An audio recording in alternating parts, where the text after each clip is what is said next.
नेपाललाई अमेरिका जस्तो बनाउन के गर्नु पर्ला? तेरो मुख फोर्नुपर्छ, तँलाई साफ सिलौटामा राखेर पिसिए दिनुपर्छ क्या, तेरो माथि डोजर चलाइदिनुपर्छ बौलुन।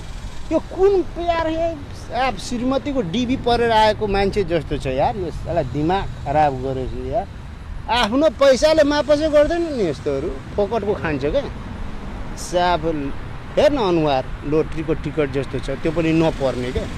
ए बगलोले एउटा कुरा, अमेरिकालाई त अमेरिका रहन दे, नेपाललाई किन अमेरिका बनान्छस् रे? किन बनान्छस्? तिम्रो काका ठिकदार हो? अमेरिकालाई के नेपाललाई अमेरिका बनाउँछ? नेपाललाई कसरी राम्रो नेपाल बनाउनु पर्छ सोध्न। मुख फारेर भनिदियो अमेरिकालाई नेपाल जस्तो, नेपाल अमेरिका जागर तै बना पागला कहीँ पग्ले, दिमाग हाफै माइन्ड हो यो, पुरा दिमाग छैन। पोलियोको ब्रान्ड मास्टर। ल भयो मिठालालजी।